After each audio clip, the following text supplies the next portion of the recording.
No sé ustedes, pero cuando el pastor Curtis el día de ayer hablaba, ¿a quién preparará el camino? ¿Se acuerdan que decía Isaías?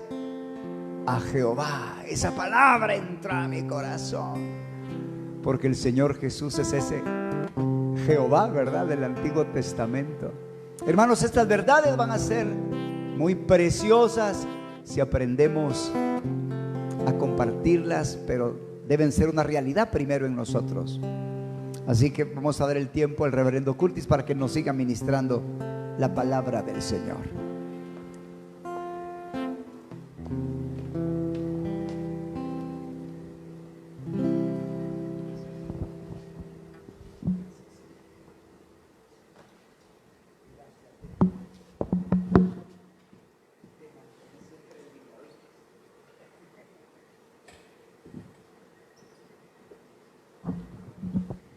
Bueno, qué bendición es poder estar con ustedes de nuevo.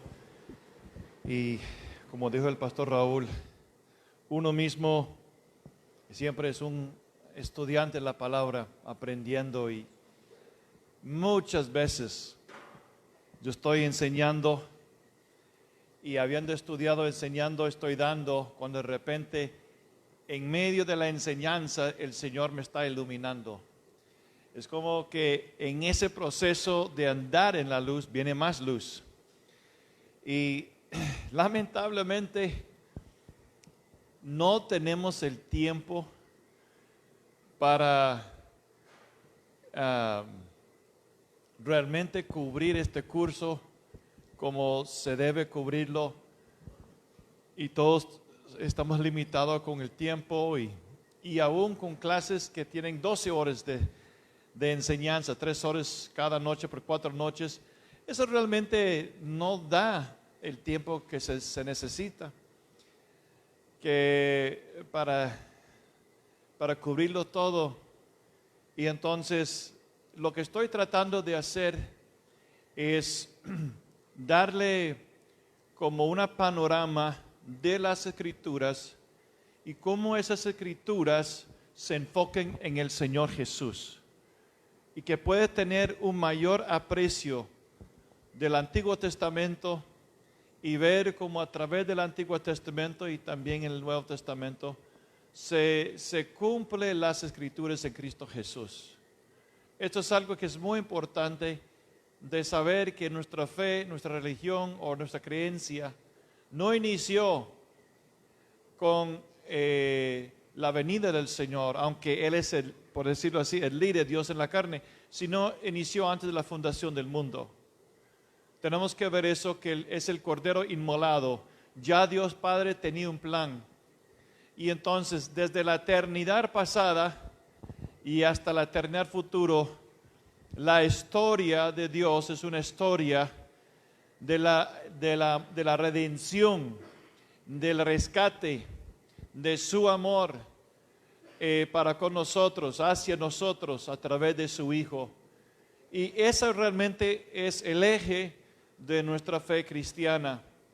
Y como leí ayer de 1 Corintios capítulo 15, este credo realmente, y el credo significa algo que uno recibió y lo memorizó y lo cedió a otros. No había escritura en este tiempo del Nuevo Testamento. Entonces los cristianos declararon la esencia de qué era ser un cristiano.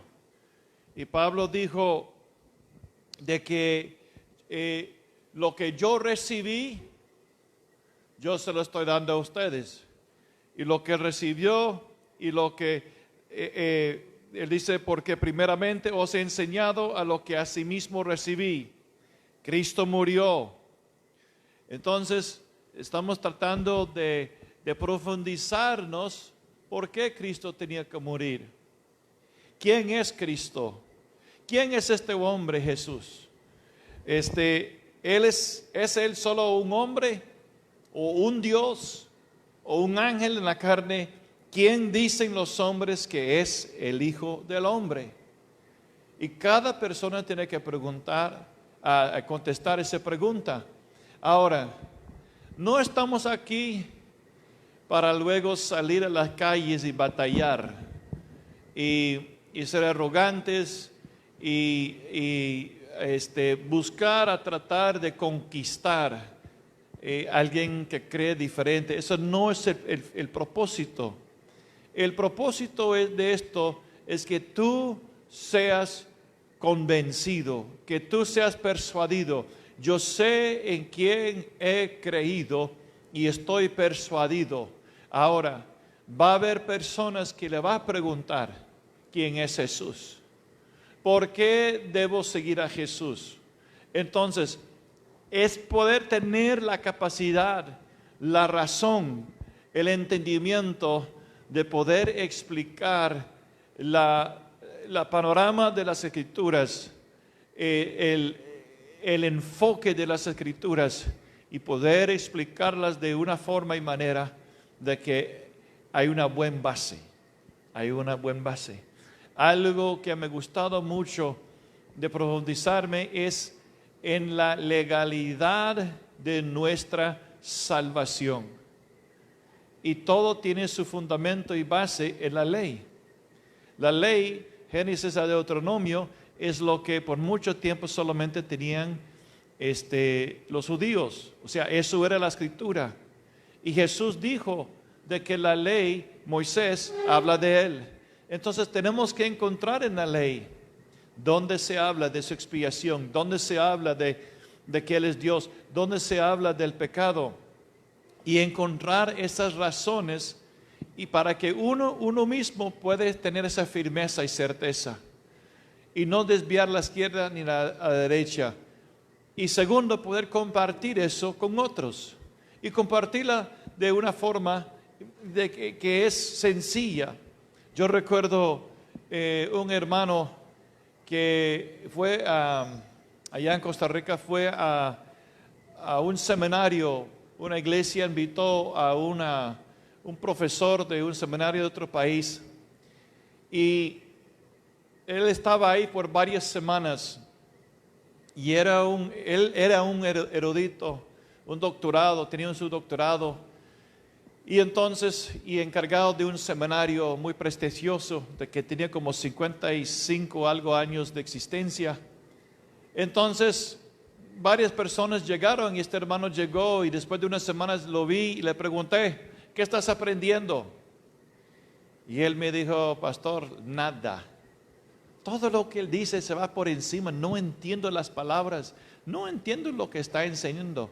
Entonces, nada nos sirve de hablar y compartir cosas de Dios que son tan elevadas que la persona común no entiende y no capta. Dr. Brian Bailey dijo esto, de que él siempre trataba de enseñar de tal manera que un niño de 12 años podía captar y entender. Y realmente eso es lo que queremos que la nueva generación pueda captar bien los fundamentos de nuestra fe y poder defenderlas. Y cuando vienen preguntas o personas le preguntan o dicen, no, Él no es Dios, uno mismo sabe por dentro cómo responder.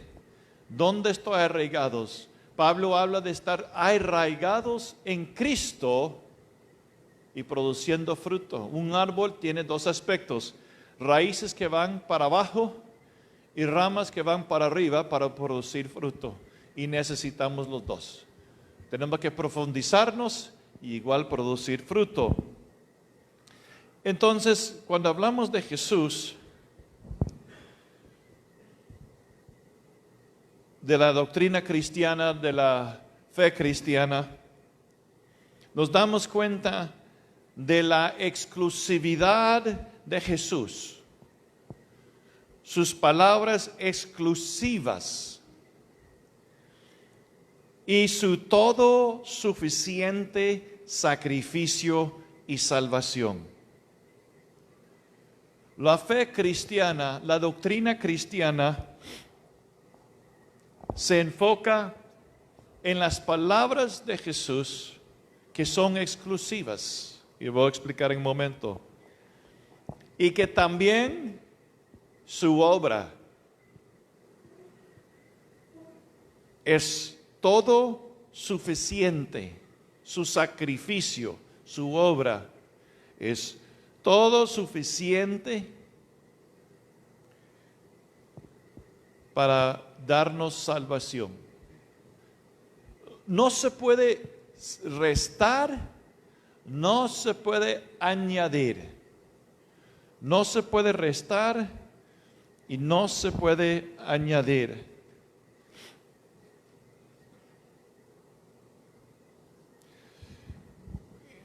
Quiero pausar un momento y hablar de lo que es el espíritu de error. Lo que es el espíritu de error. Y primero de Juan capítulo 4 habla del espíritu del anticristo, el espíritu de error. Ahora, si recuerdas el ejemplo de ayer, yo tenía $1 de plata de 1 onza, que es genuino. Entonces tenía una moneda de 500 colones. Entonces, hay una diferencia en el sonido cuando se levanta el $1 de plata y lo deja caer, y el de 500 y lo levanta y lo deja caer. Y para conocer lo que es falso, se aprende uno a escuchar el sonido del $1 de plata. Y cuando ya ese $1 de plata lo conoces bien, se puede distinguir las otras monedas que no son $1 de plata o que no es una $1 de plata de verdad. Es como así. Si hay una multitud de niños en una escuela, por decirlo así, y de repente usted está ahí visitando y hay un sismo y los niños empiezan a gritar y usted escucha entre todos los niños, papi, y los niños están gritando, papi, papi. Como tú conoces la voz de su hijo, usted va a poder saber, distinguir la voz de su hijo entre la voz de los demás, porque tú conoces a su hijo. De igual manera, queremos conocer al Señor, y no solo conocer acerca del Señor, pero conocer lo que Él es, cuáles son sus gustos, cómo piensa Él, cómo siente Él. Él es la verdad. Y la verdad no solamente es una doctrina, la verdad es una persona desde donde fluye las doctrinas. Entonces, por ejemplo, estoy dando nada más un ejemplo. Y es muy extremo, pero es para que podamos entender. Alguien puede decir, mira, yo estaba orando y el Señor me dijo, vete de aquí, vaya de aquí, y yo te iré contigo y te ayudará a robar el banco. Y el hombre dice, vea, Dios me habló, escuché la voz de Dios. Entonces uno mismo puede decir, sin saber la doctrina, conociendo quién es el Señor, uno puede decir, no, eso no fue la voz de Dios. Sí, yo escuché la voz de Dios, dijo que yo podía ir a robar, Él me iba a ayudar. Entonces uno puede decir, vea, la naturaleza de Dios no es robar, es el enemigo que vino para robar, destruir y hurtar. Eso no es el carácter, no es la naturaleza de Dios. ¿Me está entendiendo? Él no es un ladrón, Él vino a dar vida y dar su vida. Entonces cuando entendemos quién es Jesús y entendemos su relación con el Padre, entendemos y tenemos esa relación con Él, entonces vamos a empezar a conocer su corazón, a distinguir las cosas buenas y malas, porque conoces a su amigo, conoces a su Padre. Entonces el espíritu de error, número 1, no confiesa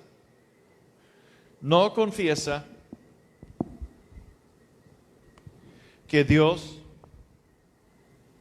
que Jesús es Jehová en la carne.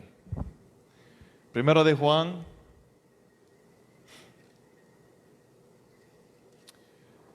capítulo 4, versículo 3. Y todo espíritu que confiesa que Jesucristo ha venido en carne, y todo espíritu que no confiesa que Jesucristo ha venido en carne, no es de Dios. Y este es el espíritu del anticristo. Entonces, versículo 2, todo, así conocer el espíritu de Dios, todo espíritu que confiesa que Jesucristo ha venido en carne, es de Dios. Entonces, Jesús, su nombre es Emmanuel, Dios con nosotros. Jesús dijo, yo soy, los 7 yo sois del Señor en el libro de Juan. Y sabemos que el yo soy es el yo soy Jehová en Éxodo 3:14. Entonces, todo espíritu que no confiesa que Jehová ha venido en la carne es el espíritu de error. Ahora, hay 2 maneras de probar esto. Uno, que hay una manifestación de un personaje, de un espíritu. Hay un hermano que está con el Señor, él se llamaba el apóstol a India, Sadhu Singh, algo así, Sadhu Singh, es un poco difícil su nombre, pronunciarlo, Sadhu Singha o Singhu, pero él se llamaba el apóstol a India, y una vez Cristo apareció ante él. Entonces, este personaje dijo, si tú me adores, yo te daré toda Asia. Entonces él dijo, quiero ver las huellas en tus manos. Y él, en comillas, Cristo empezó a reír y se transformó a un demonio. ¿Por qué? Porque solo hay un Cristo verdadero y es el que murió en la cruz. Y él dijo a Tomás, a los discípulos, ve mis manos, ve mis pies. Venga, Tomás, ponga tu mano a mi costado. Entonces, el verdadero Cristo siempre se va a identificar con Él que es el Redentor, crucificado y resucitado. Jehová en la carne y resucitó con ese mismo cuerpo. El mismo cuerpo que fue clavado es el mismo cuerpo que resucitó, un cuerpo glorificado. Ahora, el espíritu de error va a atacar eso. Entonces, un día vino una pareja, testigo de Jehová, y les hice la pregunta, ¿es Jesús Jehová en la carne o es él Micael, el arcángel, en la carne? Y él inmediatamente respondió, Micael. ¿Qué espíritu estaba hablando? El espíritu de error. Por eso es importante conocer la verdad, enfocar en la verdad, y lo que no está de acuerdo con eso es el espíritu de error. Es muy fácil, hermanos. No es necesario memorizar todo el Corán para entender lo que cree el musulmán. No es necesario leer todas las escrituras de los hindús para entender cómo piensan. Nada de eso. Enfócate en quién es este hombre.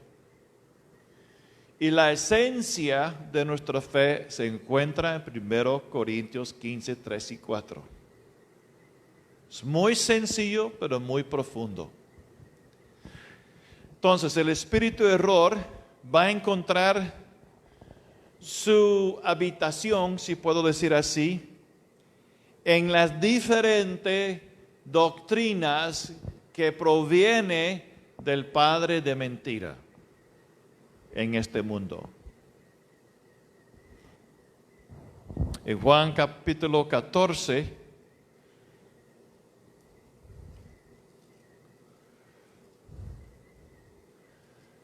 versículo 17. El Espíritu de verdad, al cual el mundo no puede recibir. ¿Por qué el mundo no puede recibir el Espíritu de verdad? Porque el Espíritu de error opera en ellos. Ahora, esto es lo que el mundo, y esto lo quiere hacer, y esto es lo que está sucediendo en el espíritu, en el ámbito espiritual, en el mundo, en las naciones. El mundo está promoviendo inclusividad. Inclusividad. Y Juan capítulo 15, versículo 19 dice: si fuerais del mundo, el mundo amaría lo suyo. Pero porque no sois del mundo, antes yo os elegí del mundo, por eso el mundo os aborrece. Y lo que está sucediendo dentro de muchas iglesias, y esto yo lo veo principalmente en mi país, mi nación, los Estados, es que el espíritu de inclusividad que está en el mundo, el espíritu de error, está presionando a la iglesia o las personas que son llamados cristianos a también ser inclusivos con ellos. En otras palabras, que lo que es el espíritu de verdad sea parte de lo que es el espíritu de error. Pero para hacer eso, uno tiene que abandonar el espíritu de verdad, porque verdad y error no se conllevan. Es como tratar de mezclar aceite con agua. No es posible. Y entonces el Señor, hablando de Él mismo, que Él es exclusivo, dijo estas palabras.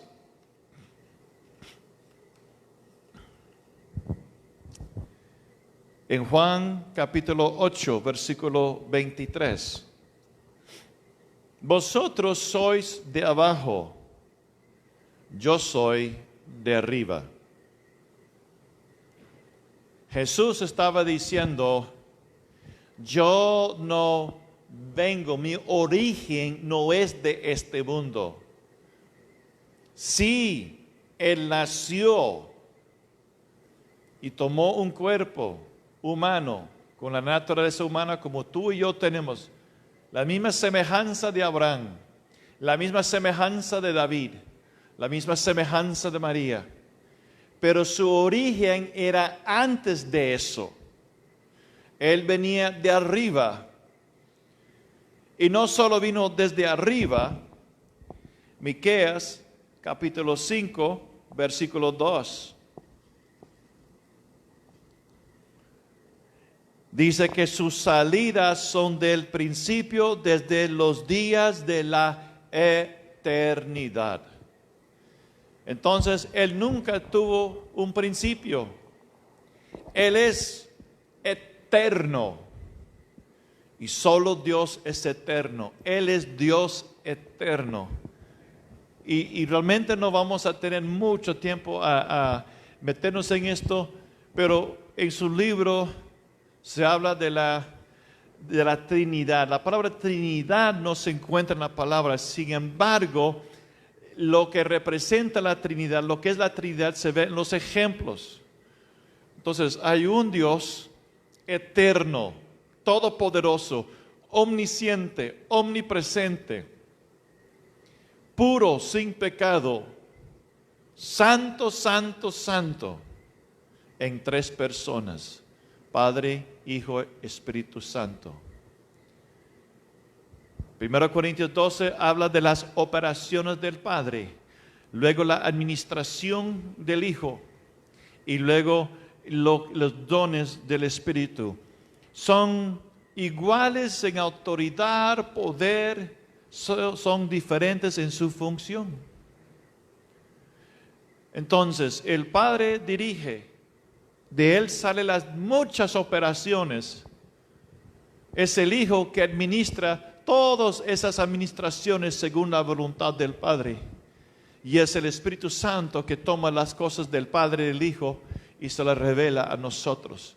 Y Él mueve con sus dones para que se efectúan y se ejecutan los deseos del Padre y el Hijo. Y todos están trabajando en armonía. No hay pleito, no hay rivalidad.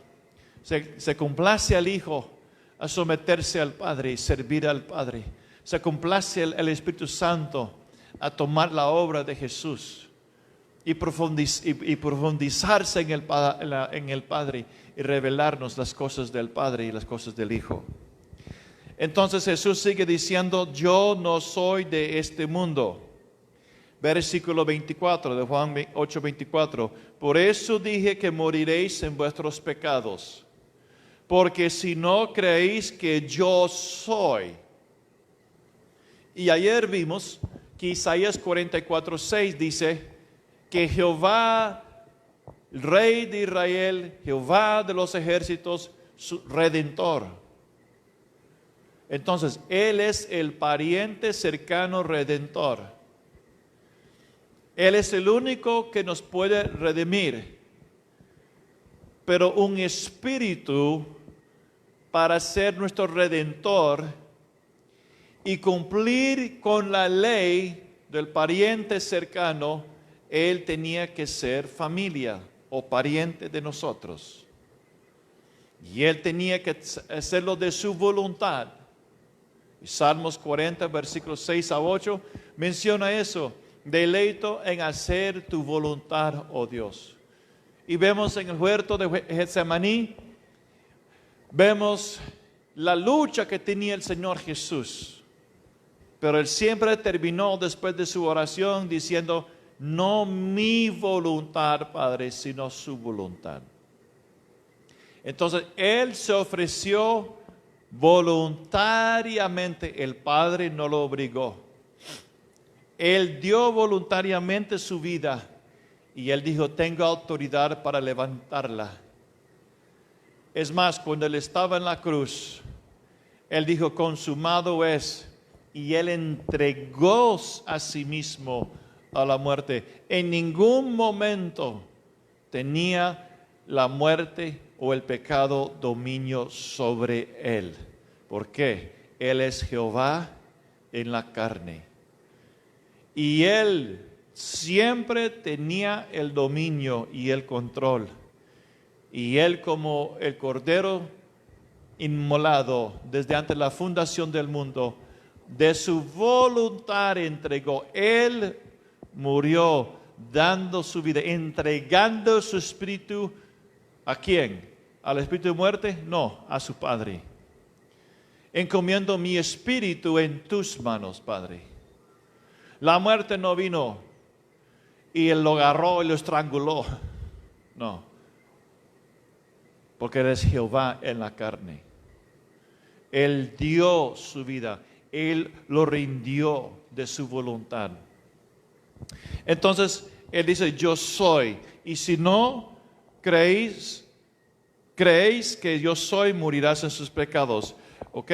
Entonces, el Señor exclusivamente está diciendo, cualquier otro método para resolver el pecado, sea con obras o otros sacrificios, sea lo que sea, no va a funcionar. Aquí el Señor está diciendo claramente que hay solo una manera para remover y tener remisión de pecado. No se puede añadir, no se puede restar. El sacrificio por el pecado es algo exclusivo. Exclusivo. Y el que tiene la autoridad y tiene el derecho para hacer ese expiatorio, ese sacrificio, es Jesús. ¿Por qué?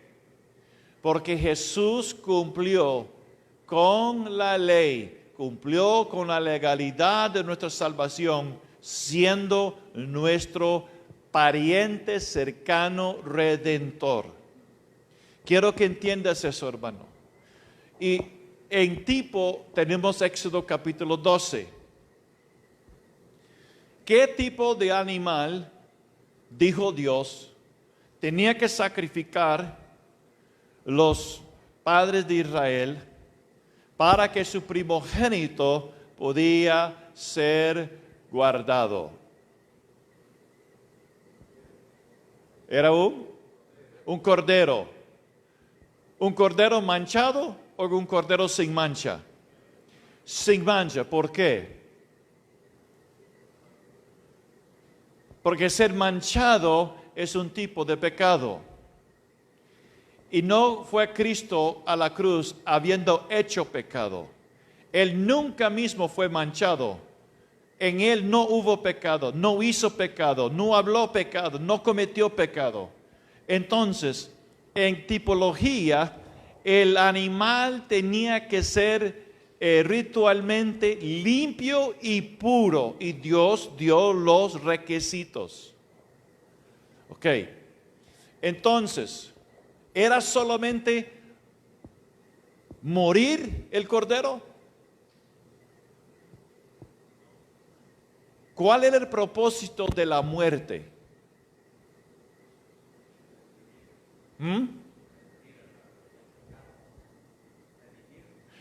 Hablando en Éxodo 12. ¿Mataron el cordero ya? ¿Qué hicieron después de matar o degollar el cordero? Aplicaron la sangre. Ahora, Levítico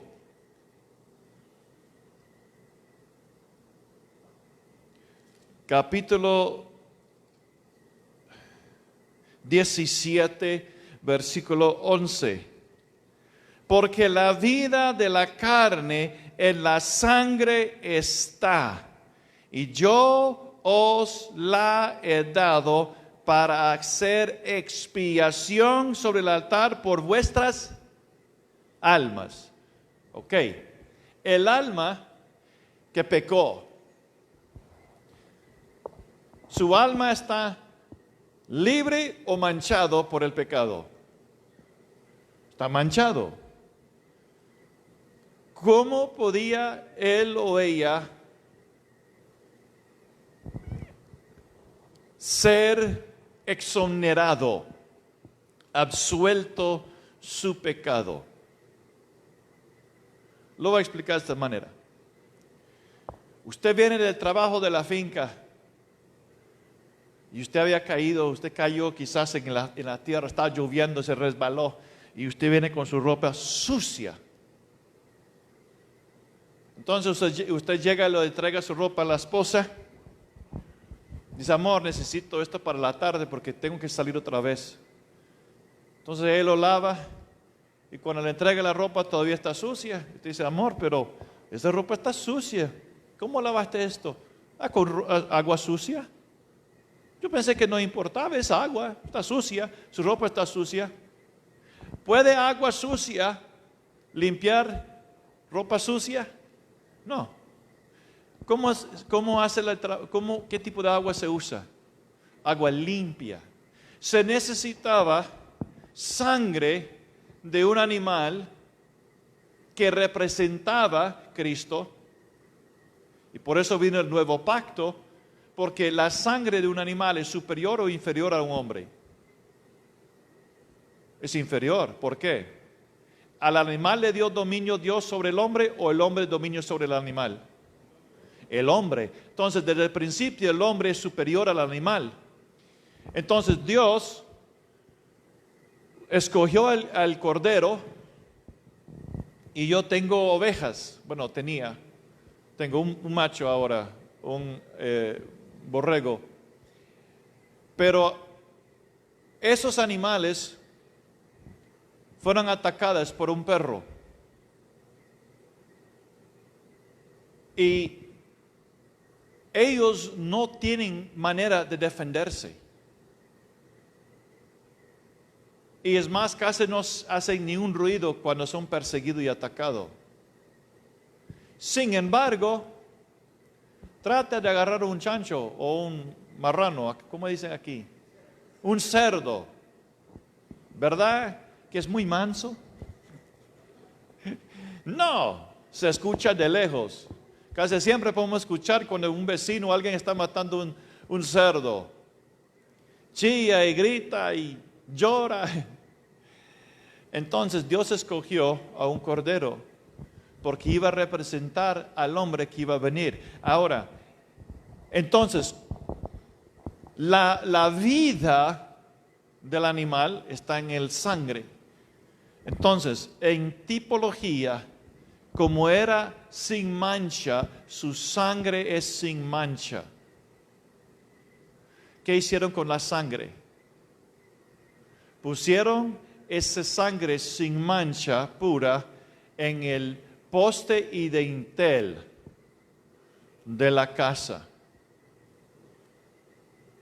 Ahora, el salario del pecado es la muerte. El ángel de muerte tiene autoridad. ¿Por qué? Por el pecado. Pero donde no hay pecado, no hay autoridad. Entonces, viene el ángel de la muerte.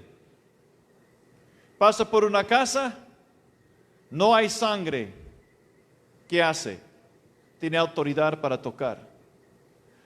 Viene una casa donde está aplicada la sangre pura, que representa el cordero inmolado sin mancha que iba a morir.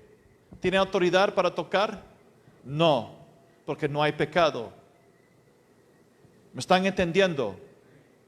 Entonces, Cristo tenía que cumplir con todas las tipologías de los sacrificios y de lo que era ser un redentor. Y para que vuestra alma y mi alma, manchado de pecado, podía ser limpiado, se necesitaba sangre pura del Cordero de Dios aplicada a nuestras vidas para limpiar. Entonces, por eso dice Romanos capítulo 5, versículo 1.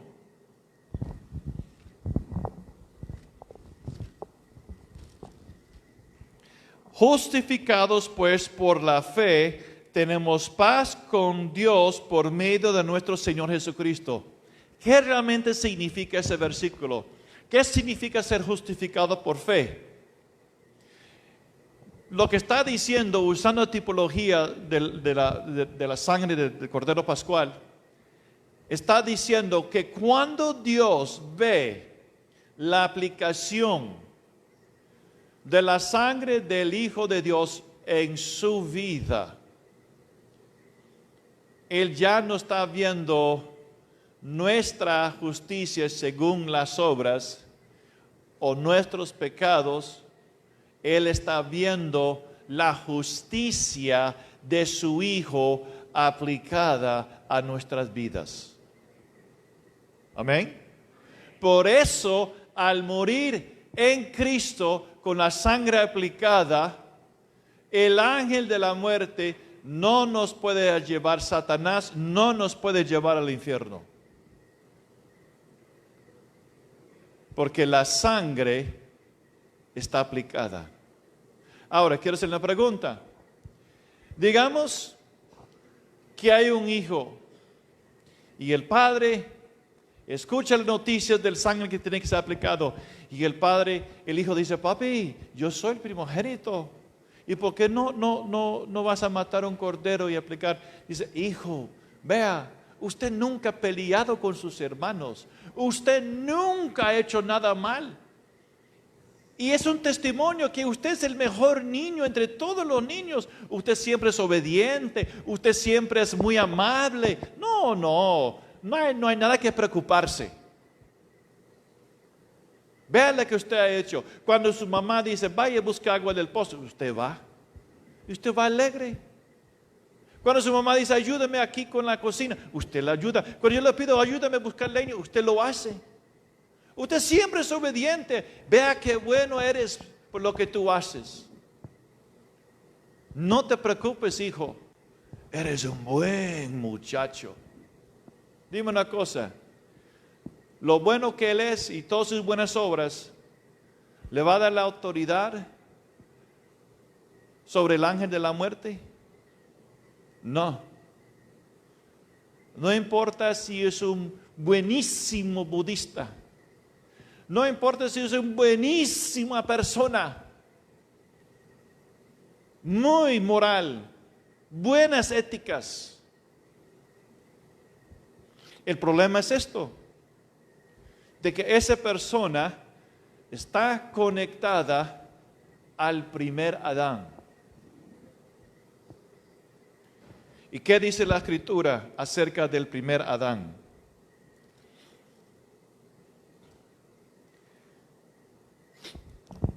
En Romanos capítulo 5, versículo 18, 17. Si por la transgresión de uno solo reinó la muerte, mucho más reinarán en vida por un solo Jesucristo. Versículo 18. Así que como por la transgresión de uno vino la condenación a todos los hombres, de la misma manera por la justicia de uno vino a todos los hombres la justificación de vida. Porque así como por la desobediencia de un hombre los muchos fueron constituidos pecadores, así también por la obediencia de uno los muchos serán constituidos justos. Ahora, ¿captaron eso, hermanos? Vamos un momento a 1 Corintios capítulo 15.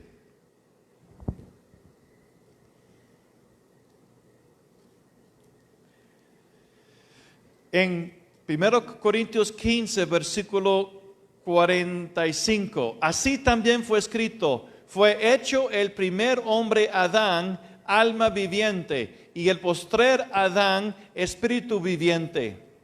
Versículo 45, el primer hombre es de la tierra, el segundo hombre, que es el Señor, es de él, cielo. ¿Qué dijo Jesús? Yo vengo ¿de dónde?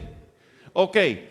Tenemos el primer Adán y el postrer Adán, el primer hombre y el segundo hombre. Entonces, todos los que son descendientes del primer Adán, que somos toda la raza humana, ya hemos sido condenados a la muerte.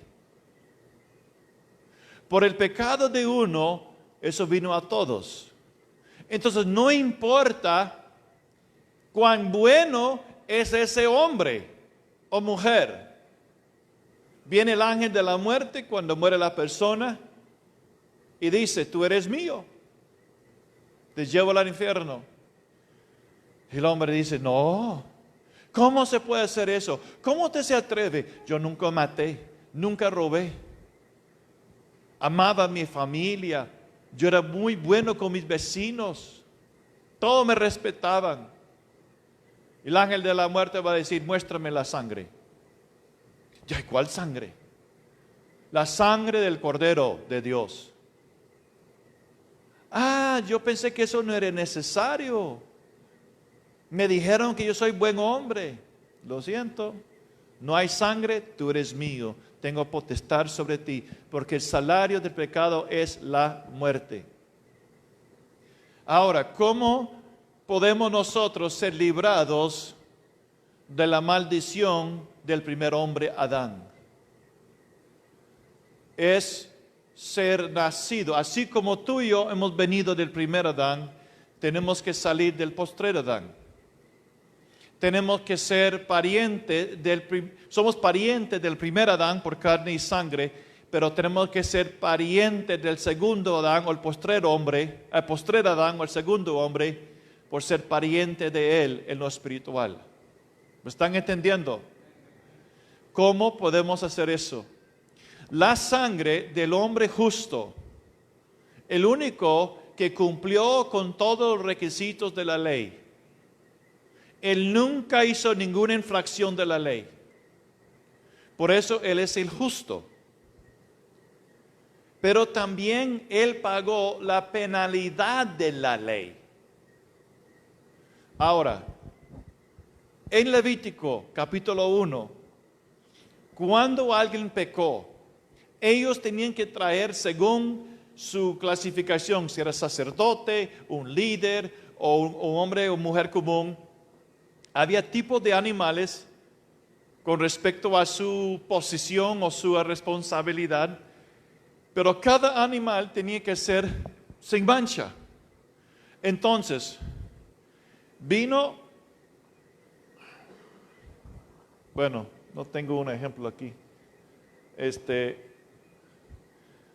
Venga, hermano, para que pueda entender. Él no lo voy a humillar, pero yo quiero que capten y entiendan esto. Ok, usted va a ser un becerro, ok, póngase en sus rodillas. Entonces, el sacerdote pecó. ¿Cuál era el sacrificio? Un becerro. Entonces, el becerro tenía que ser sin mancha. Entonces, lo que el sacerdote, o si era un líder, o si era un hombre común, puede ser un macho cabrío o una oveja, pero el punto era, él vino y este sacrificio animal sin mancha, ritualmente, ¿verdad? Según la ley, porque representaba en tipo a Cristo. Y Pablo dijo, si la sangre de un animal podía realmente limpiar la conciencia, no habrá necesidad de sacrificio tras sacrificio tras sacrificio. Pero Cristo vino una vez, y con solo un sacrificio perfeccionó para siempre los que son justificados en Él. Y nos consiguió redención eterna. Entonces, esto era un tipo bajo la ley. Entonces, Él tenía que poner su mano sobre la cabeza. ¿Por qué? Porque Él estaba identificándose con el animal. Segundo, Él tenía que confesar su pecado. Ahora, el salario del pecado es la muerte. Para que yo podía ser libre de la ofensa, la consecuencia del pecado que es la muerte, alguien tenía que ser mi sustituto. Yo vengo con pecado manchado. Este animal,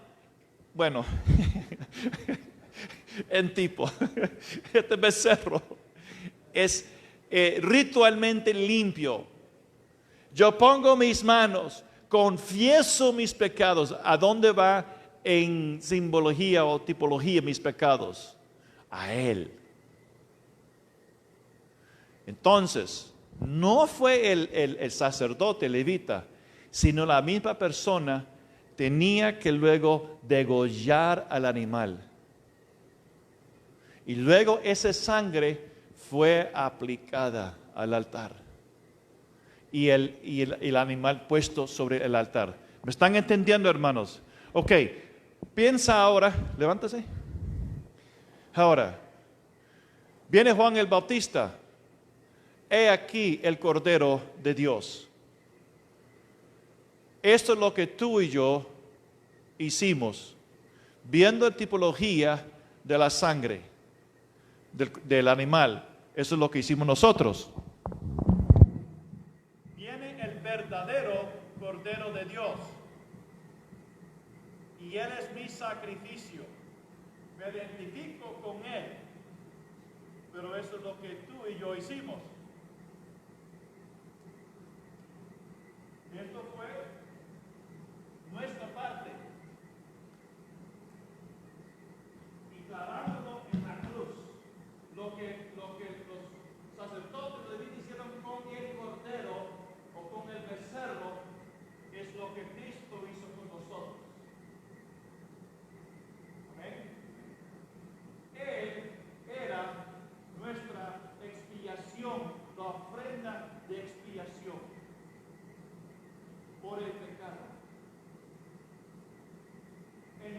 animal crucificado, degollado en el templo, este templo del Señor fue clavado, que va en la carne. Él nunca pecó, nunca desobedeció, cumplió con la justicia de la ley. Nadie, ni el diablo, ni el hombre, ni Dios podía encontrar la infracción de la ley. Luego, él, de su voluntad, eso fue fácil para el Señor cumplir con la ley. Lo que le costó y donde pidió el Señor si hay otra forma, era hacer en expiación por el pecado. Entonces, su sangre pura fue derramada. Y mis pecados fueron removidos. Su alma, vean lo que dice ese Isaías. Quédate ahí un momento. Isaías 53, versículo 10.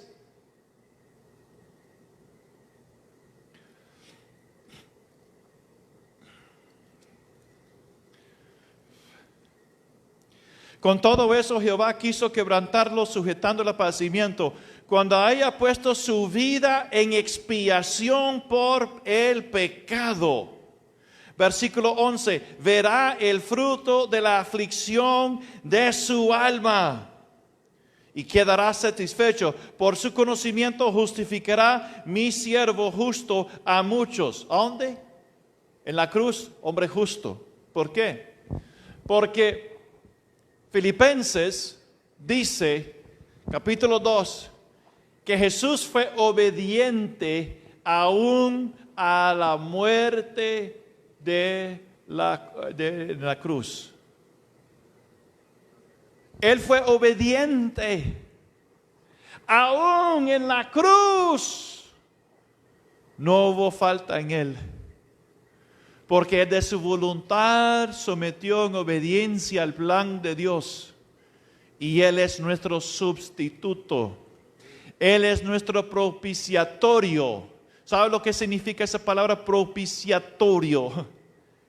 Es el mueble que estaba encima del arca del pacto, el de puro oro, la tapa, que era de una sola pieza con los dos ángeles querubín. Eso se llama el asiento propiciatorio, el asiento de misericordia.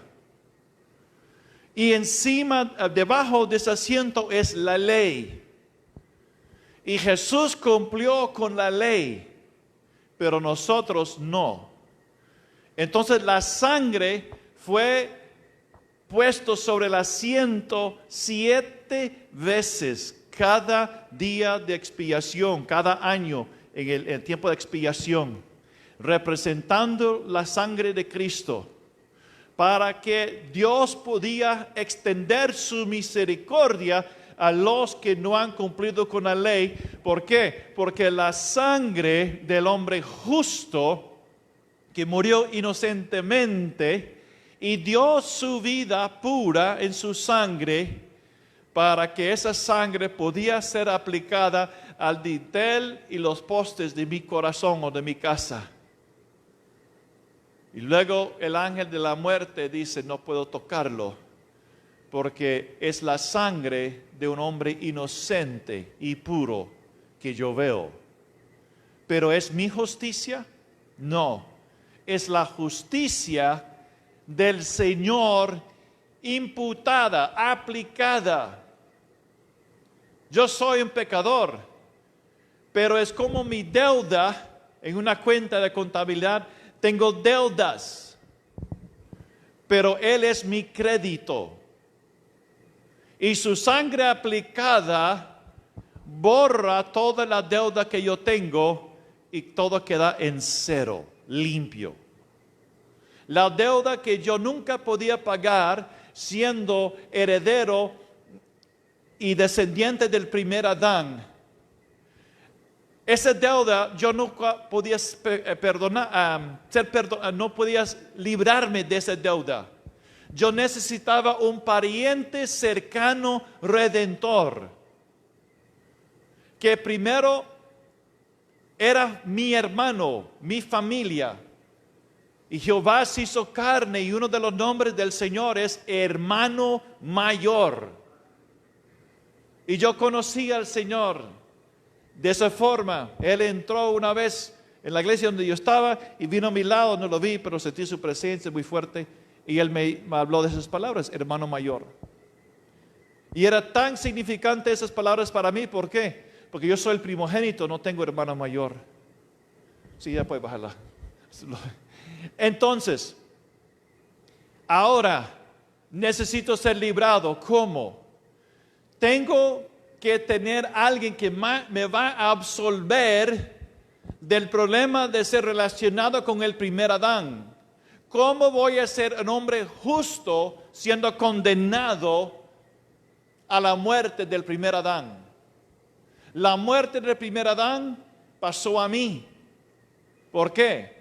Bueno, reproducimos lo que somos y cada género según su género. Ya puedo ir, gracias. Si yo siembro un maíz, voy a cosechar maíz. Si agarro de esas semillas y lo siembro, voy a tener maíz. Y en 100 años voy a tener maíz. Lo mismo sucedió con Adán. Como él murió espiritualmente, luego todo lo que venía de él iba a ser la muerte espiritual. Entonces yo tenía que ser trasladado por el Padre. Él tenía que hacer una obra para justificar mi liberación, para mostrar su justicia como juez. Un juez no puede dejar a un criminal libre si él cometió una infracción. Y el Padre no podía dejarme libre de la consecuencia de una eternidad perdida, separada por Él, aprobando mi libertad con mis obras. No va a funcionar. ¿Por qué? Porque todavía soy del linaje de Adán. Amén. No importa lo que yo hago, pero para que Él podía ser justo y darme de su justicia, la justicia del Padre a través de Cristo, porque el Padre estaba en Cristo reconciliando el mundo consigo mismo. Entonces, cuando yo acepto, cuando yo me identifico, así como el hombre sacerdote se identificó con el proceso, con el rito, lo que Dios había describido, lo que Dios había expuesto como la manera de tener la expiación. Así como hubo un proceso o un orden, requerimientos en la ley, hay un requerimiento en lo espiritual con el Hijo de Dios. Dios hizo la obra y Él lo presenta a todo aquel que cree, que deposita su confianza, que acepta la dádiva, el don del Padre. Entonces el Padre puede justificar mi liberación y condenación porque estoy aceptando lo que es agradable para el Padre, lo que el Padre aceptó. La resurrección de Jesús es la demostración de que el Padre aceptó el sacrificio expiatorio por el pecado. Y el mismo día que Jesús se resucitó, los sacerdotes tomaron una gavilla de cebada y lo meciaban, lo levantaban para arriba, para abajo a Dios. Ese mismo día lo hacían ellos por rito. Pero ese mismo día Jesús subió. Recuerde, María, no me toques. No he ascendido a mi Padre. Él estaba cumpliendo con la ley. La primicia fue presentada al Padre. en tipo. Y Jesús ascendió y entró en el cielo, no hecho de manos, el templo no hecho de manos. Entró en el cielo, en el lugar santísimo, con su sangre. Y el Padre aceptó ese sacrificio. La única razón por la cual somos salvos es porque Cristo cumplió a pie de la letra todo lo que está escrito y cumplió todo en obediencia a la voluntad del Padre, y el Padre puso su aprobación y su sello sobre su Hijo. Y entonces ahora dice, ahora mi justicia ha sido satisfecha. Ahora yo puedo extender misericordia a aquel que cree en lo que yo he hecho y ponga su confianza en mi Hijo.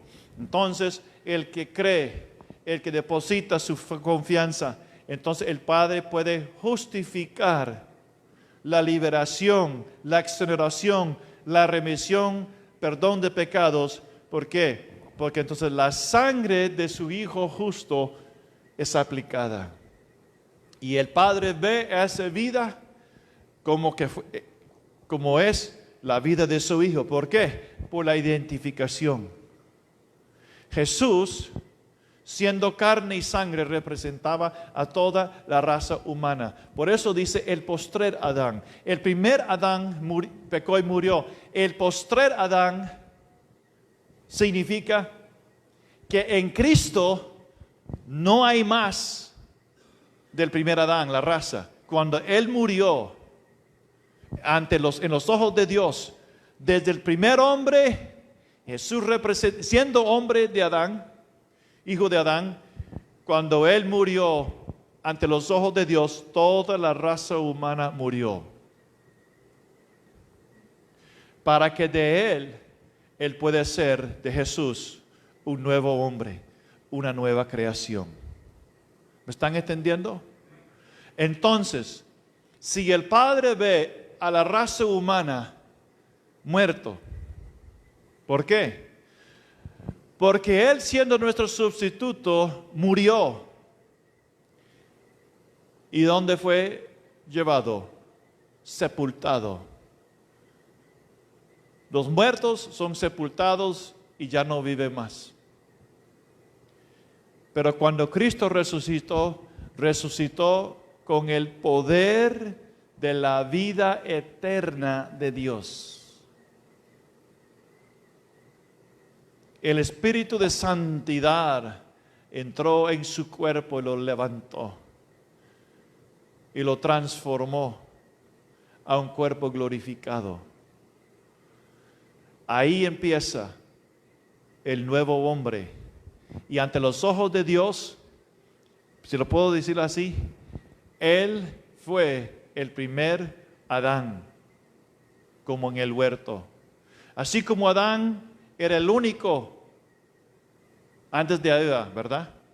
Cuando Él formó a Adán, no había ninguna otra persona en el mundo. ¿Verdad que sí? Amén. Cuando resucita Jesús ante los ojos del Padre, Él ve solo ese hombre. Porque la primera generación o la primera raza murió. Y todo lo que viene, que es nuevo, que va a entrar en el cielo nuevo y tierra nueva, es lo que viene del postrer Adán o el segundo hombre.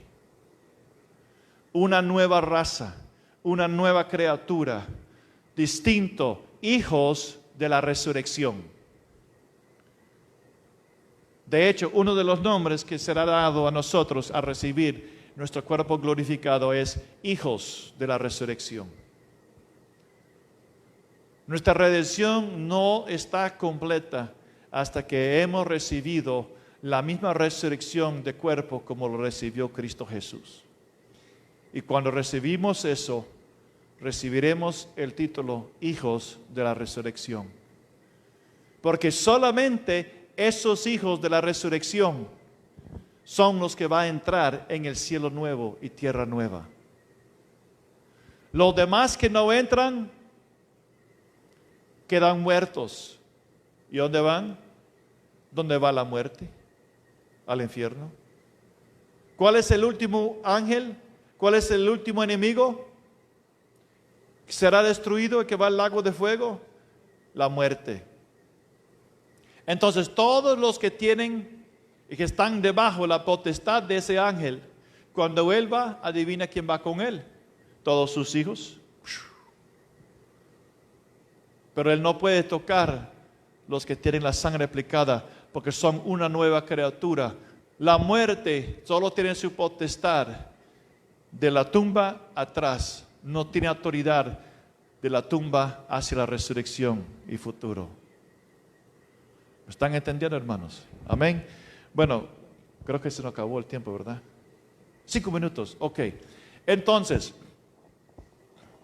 regresando a la exclusividad de Cristo. Su sacrificio todo suficiente, su salvación que es completa, Él es el Redentor. Juan 8:12, yo soy la luz del mundo. El que me sigue no andará en tinieblas, mas tendrá la luz de la vida. Y Juan 1:4 dice, en Él fue vida y esa vida la luz. En Lucas 5:20-21, el hombre paralítico dice, hombre, tus pecados son perdonados. Y respondieron los fariseos, ¿quién es este que habla blasfemias? ¿Quién puede perdonar pecados sino solo Dios? Y ese fue el punto. ¿Cuál es más fácil? ¿A decir que levántese de su lecho o hijo, sus pecados son perdonados? ¿Por qué Jesús podía decir sus pecados son perdonados? ¿Qué es lo que sabía Jesús? Que Él era Dios. Y número 2, Él es la expiación, el Cordero. Entonces Él sabía que Él tenía autoridad como Dios y autoridad como el Cordero Redentor, que iba a dar su vida para remover pecados, la remisión de pecados, perdón de pecados. Juan 6:40, el que cree en mí tiene vida eterna y yo lo resucitaré.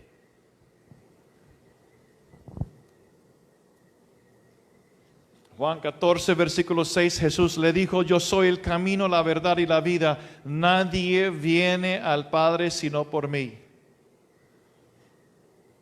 Hay solo un mediador entre Dios y hombre. Entonces hay muchas más cosas que podemos mencionar.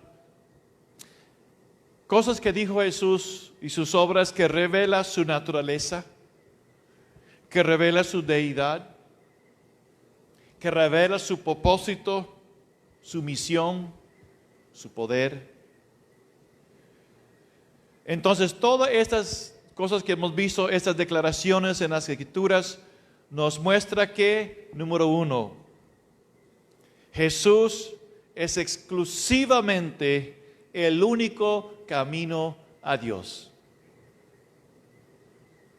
Exclusivamente es el único camino a Dios. Por las razones que le hemos mostrado. Hay solo un camino, hay solo un mediador y es un camino angosto con puerta estrecha. Y él dijo, yo soy la puerta. ¿Cuántos de ustedes han estudiado o saben lo que es el tabernáculo de Moisés? Okay, el tabernáculo de Moisés lo levantó. El lugar atrio fue hecho de lino puro, fino, blanco.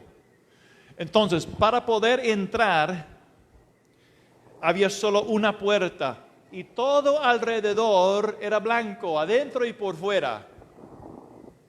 Entonces, cuando uno miraba el tabernáculo por fuera, que era alto como así de alto, era blanco, que habla de justicia.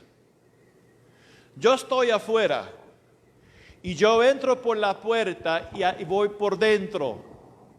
Y alguien que está afuera me está viendo, él ve que yo desaparece. Y entonces estoy cubierto o rodeado por la justicia de Él. Entro en la puerta y la justicia que alguien ve ya no es mi justicia. Antes de entrar en la puerta, ellos me pueden ver y pueden ver la justicia del Señor, que es representada por ese vallado. Pero cuando entro, ya ellos no pueden verme y lo que ven es la justicia del Señor. Eso es la justicia imputada que me cubre.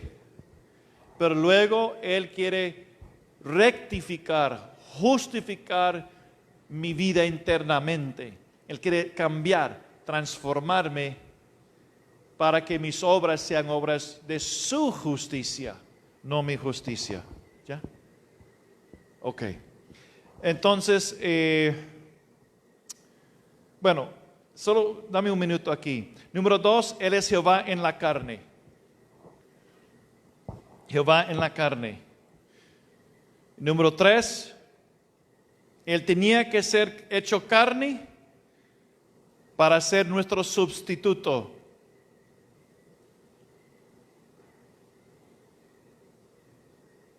Y satisfacer la justicia y la misericordia del Padre.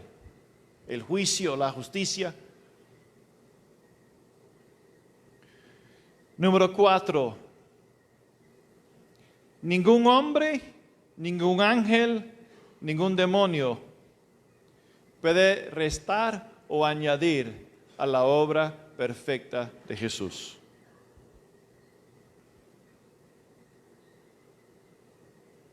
Y número 5.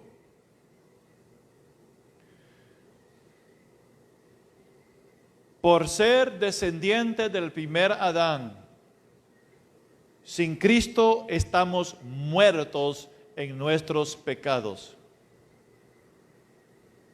Y el ángel de la muerte tiene potestad sobre esa vida. Por eso Jesús dijo, es necesario ser nacido de nuevo. Tiene que haber una nueva criatura. Y entonces es el Espíritu Santo, es el que toma todo lo que es de Jesús y los muestra a nosotros. Ese es el trabajo del Espíritu Santo. Somos nacidos de nuevo por medio de Dios, que es Espíritu Santo. Y somos nacidos de nuevo y una nueva criatura en Cristo Jesús. Amén. Bueno, aquí tenemos que terminar.